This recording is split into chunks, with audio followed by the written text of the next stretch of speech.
आपका स्वागत है कक्षा 12 के खास करके मानविकी वालों का, साहित्यिक वालों का। यहाँ पर नौका विहार बेटा आपको पढ़ाया जा रहा है। देखेंगे यहाँ पर नौका विहार में ग खंड है।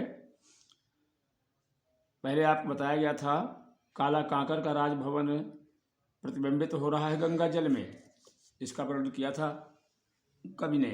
और आज क्या कह रहे हैं, नौका चलती है तो उससे जल में हिलोर उठती है, तरंगे उठती हैं, तो क्या महसूस होता है। आकाश के तारे, चंद्रमा, ये सब क्या दिखाई पड़ते हैं जल में, उसका सुंदर चित्रण करने जा रहे हैं। तो ध्यान दीजिए बेटा। नौका से उठती जल हिलोर, नौका से उठती जल हिलोर, हिल पड़ते नभ के ओर छोर। कहते हैं जब नौका चली जल में तो उससे जल हिलोर उठने लगी, जल की तरंगें गंगा जी में उठने लगी।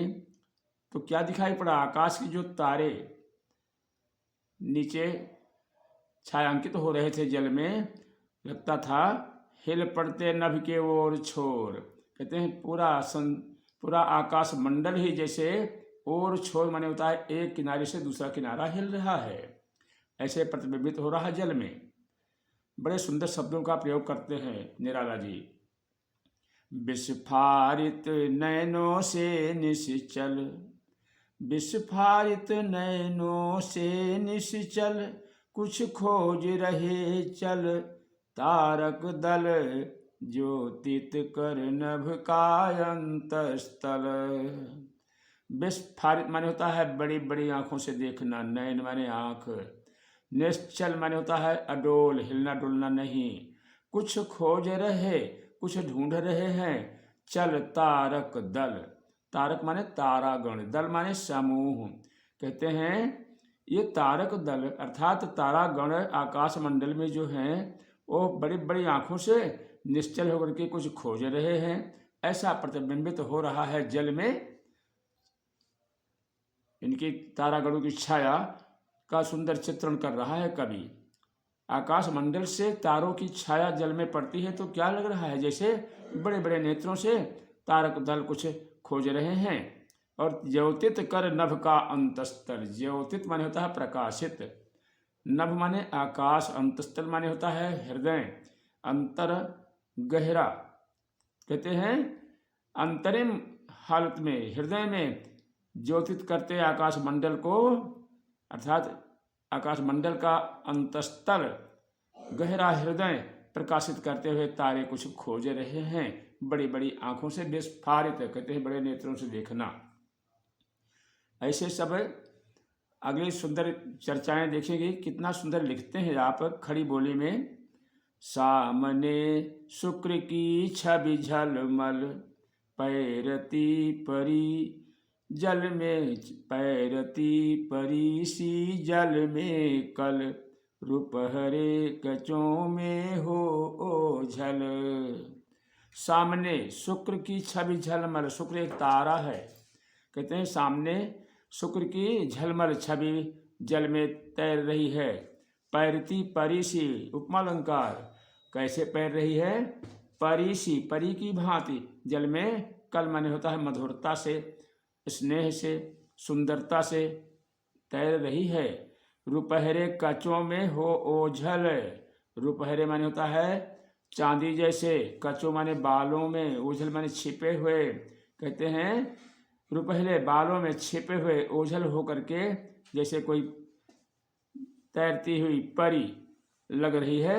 यह शुक्र का झलमल झलमल करना, जल में प्रतिबिंबित होना, ऐसा प्रतीत हो रहा है।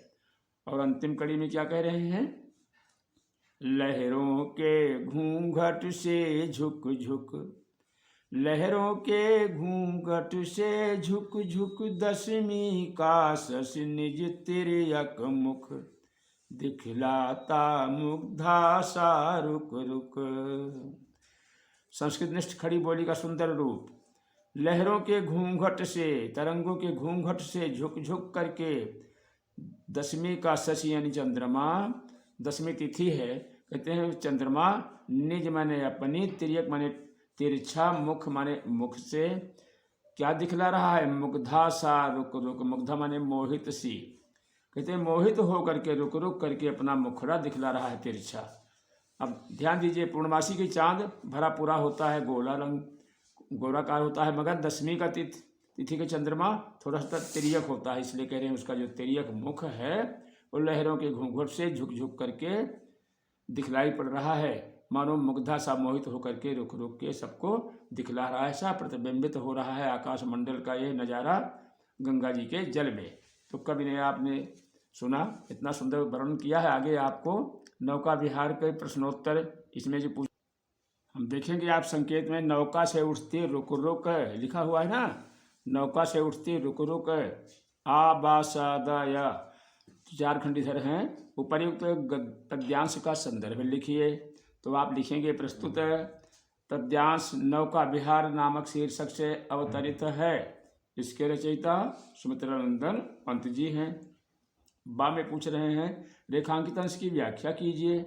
तो रेखांकित अंश की व्याख्या लिखते हुए, कवि नौका विहार करते समय नभमंडल का दृश्य वर्णन करते हुए कहता है कि सामने नदी के जल में शुक्र तारे की शोभा झलमल करती हुई परी के समान तैरती हुई सुंदर लगती है। रुपहले बालों में छिप छिप तरंगों रूपी पर्दे से झुक झुक दशमी तिथि का चंद्रमा रुक रुक कर अपना तिरछा मुखड़ा मुग्धा के समान दिखलाता है। सामे पूछ रहे हैं गंगा में प्रतिबिंबित सारा आकाश क्यों हिल उठता है? तो गंगा में प्रतिबिंबित सारा आकाश क्यों हिल उठता है? उत्तर है इसका, नाव चलने से पानी में लहरें उठने के कारण आकाश हिलता दिखलाई पड़ता है। दा में देखेंगे प्रस्तुत पद्यांश में किसके मनमोहक सौंदर्य का वर्णन किया गया है, चित्रण किया गया है? आपका उत्तर होगा आकाश के तारों का कवि ने सुंदर चित्रण किया है। और या में प्रश्न है गंगा में प्रतिबिंबित दशमी का चंद्रमा अपने किस रूप में दिखाई दे रहा है? उत्तर हो जाएगा गंगा में प्रतिबिंबित चंद्रमा अपने तिर्यक रूप में दिखलाई दे रहा है। धन्यवाद बेटा।